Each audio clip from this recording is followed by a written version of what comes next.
എല്ലാവർക്കും നമസ്കാരം. ഞാൻ ആനന്ദ് ചന്ദ്രശേഖരൻ. മഹാഭാരതം കഴിഞ്ഞ ഭാഗത്തിൽ പാണ്ഡവരും ദ്രൗപദിയും വിരാട രാജാവിന്റെ കൊട്ടാരത്തിൽ കഴിയുന്നതും കീചകൻ ദ്രൗപദിയെ കണ്ട് ആകൃഷ്ടനാകുന്നതും വരെയാണ് നമ്മൾ കേട്ടത്. നമുക്ക് മഹാഭാരതം ബാക്കി കേൾക്കാം. കീചകൻ ദ്രൗപദിയെ സ്വന്തമാക്കുവാൻ ആഗ്രഹിക്കുന്നു എന്ന് ദ്രൗപദിയോട് പറഞ്ഞപ്പോൾ അതീവ വെറുപ്പോടെ ദ്രൗപദി അതിനെ എതിർത്തുകൊണ്ട് മുറിയിൽ നിന്നും ഇറങ്ങിപ്പോയി. ക്രോധം കൊണ്ട് വിറയ്ക്കുന്ന കണ്ണുകളോടെ കീചകൻ നടന്നകലുന്ന ദ്രൗപദിയെ നോക്കി നിന്നു. അവൾ അഹങ്കാരിയാണ്, എങ്കിലും അതീവ സുന്ദരിയും. അവൾക്ക് ഈ അഹങ്കാരവും ക്രോധവും ഒരു അലങ്കാരം തന്നെയാണ്. അവളെ താൻ സ്വന്തമാക്കും ഏത് വിധേനയും. ഒരു രാത്രിയെങ്കിലും അവളെ എനിക്ക് വേണം. അതിയായ കാമാസക്തിയോടെ കീചകൻ അത് നിശ്ചയിച്ചുറപ്പിച്ചു.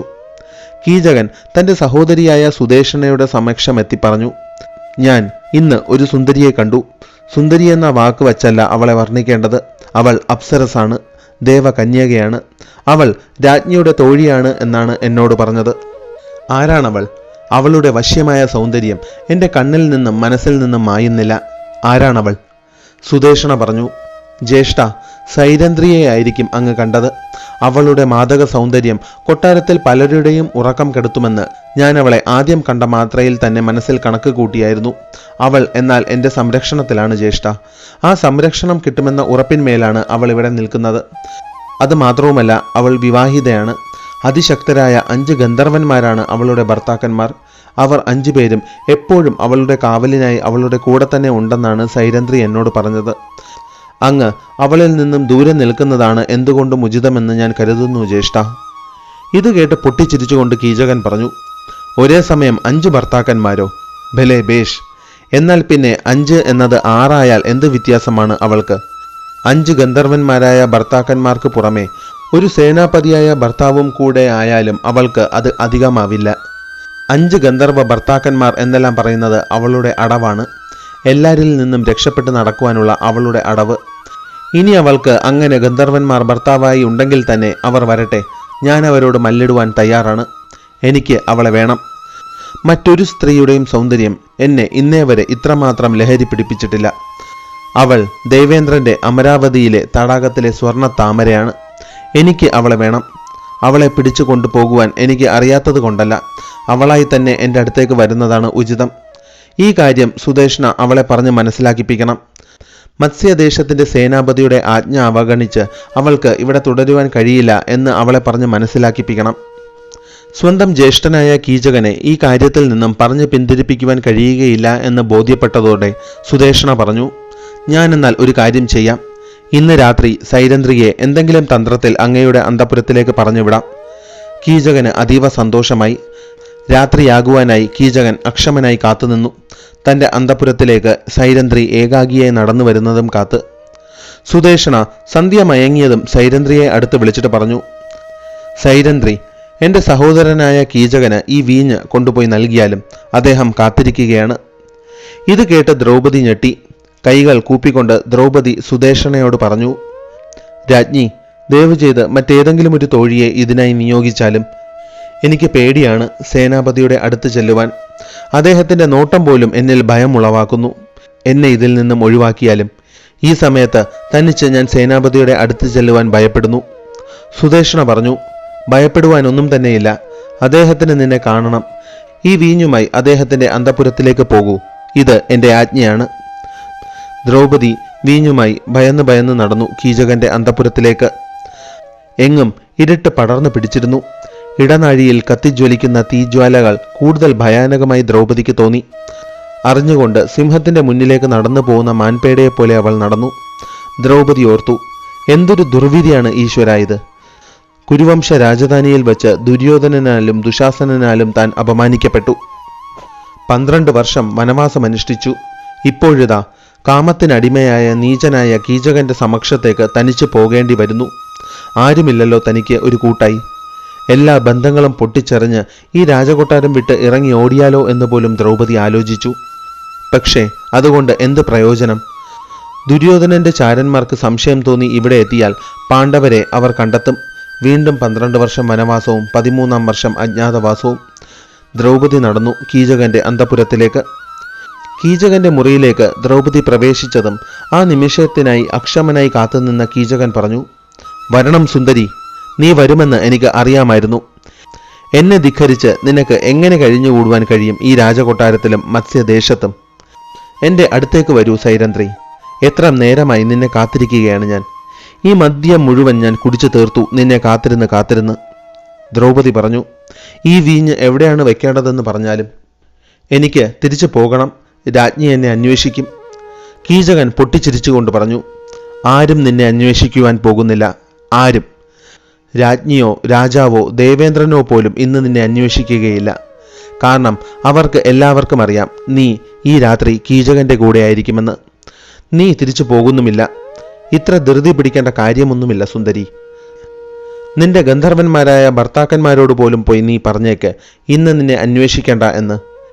ഇന്ന് നീ ഈ കീചകന്റെ കൂടെയാണെന്ന് അവരോട് പറഞ്ഞേക്ക്. മദ്യത്തിന്റെ ലഹരിയിൽ പൊട്ടിച്ചിരിച്ചുകൊണ്ട് കാമം കൊണ്ട് ഭ്രാന്ത് പിടിച്ചവനെ പോലെ കീചകൻ ദ്രൗപദിയെ കടന്നു പിടിച്ചു. കീചകന്റെ കൈകൾ തട്ടിമാറ്റിക്കൊണ്ട് ദ്രൗപദി പറഞ്ഞു. നീജ, മാറി നിൽക്ക്. എന്നെ സ്പർശിച്ചു പോകരുത്. നിന്റെ ഒരാഗ്രഹവും നടക്കുവാൻ പോകുന്നില്ല.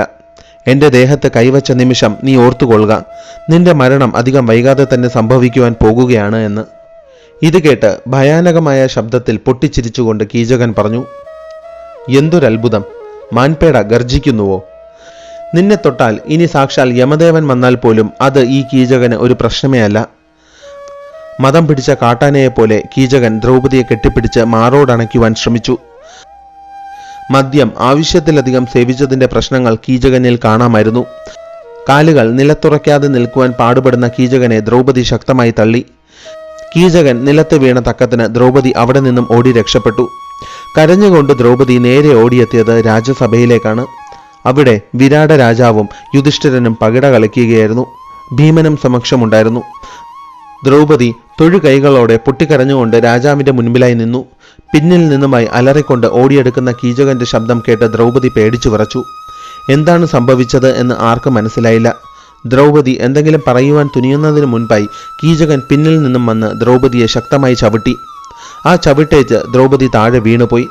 കണ്ടു നിന്നവർ ആ ദൃശ്യം കണ്ട് എന്ത് പറയണമെന്നറിയാതെ പകച്ചു നിന്നു.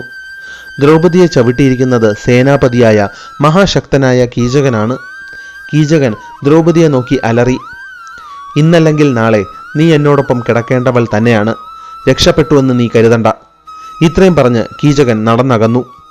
ശരീരത്തിനേറ്റ ചവിട്ടിനേക്കാൾ ദ്രൗപദിയെ വേദനിപ്പിച്ചത് അവളുടെ അഭിമാനത്തിനേറ്റ പ്രഹരമായിരുന്നു. എല്ലാവരുടെയും മുന്നിൽ വച്ച് തന്നെ കീചകൻ അപമാനിച്ചിരിക്കുന്നു. ഇനിയും എത്ര നാൾ ആരിൽ നിന്നുമെല്ലാം എത്ര പ്രാവശ്യം തനിക്ക് അപമാനം ഏറ്റുവാങ്ങേണ്ടതായി വരും? കീചകന്റെ ചവിട്ടേറ്റ് വീണത് ദ്രുപദപുത്രിയായ ദ്രൗപദിയാണ്. വില്ലാളി വീരന്മാരായ പഞ്ചപാണ്ഡവരുടെ പത്നിയായ ദ്രൗപദി. എന്നാൽ ഇന്ന് വെറുമൊരു ദാസിയായ സൈരന്ധ്രിയായ ദ്രൗപദി. കീചകൻ ദ്രൗപദിയെ ചവിട്ടിയപ്പോൾ സമസ്ത നിയന്ത്രണവും വിട്ട് ക്രോധത്തോടെ ഭീമൻ ചാടി എഴുന്നേറ്റായിരുന്നു. എന്നാൽ യുധിഷ്ഠിരൻ ഭീമനോട് ആംഗ്യം കാണിച്ചു ശാന്തനാകുവാൻ.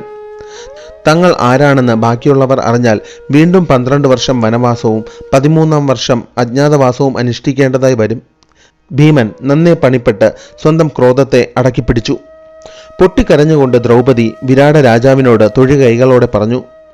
മഹാരാജൻ, അങ്ങയുടെ മുൻപിൽ വച്ചാണ് അബലയായ ഒരു സ്ത്രീ അപമാനിക്കപ്പെട്ടത്.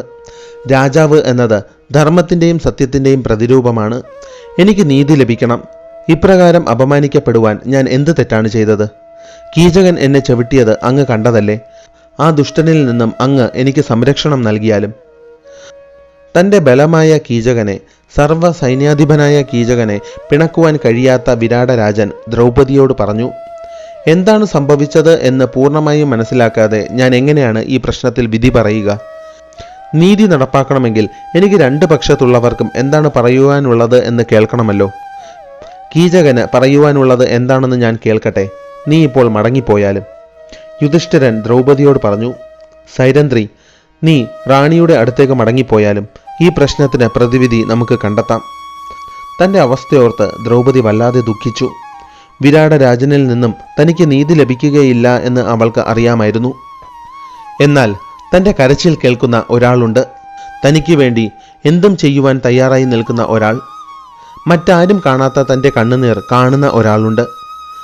മുത്തിനെ ചിപ്പി എന്ന കണക്കെ തന്നെ സംരക്ഷിക്കുന്ന സുരക്ഷാവലയമായ ഒരാളുണ്ട് തനിക്ക്.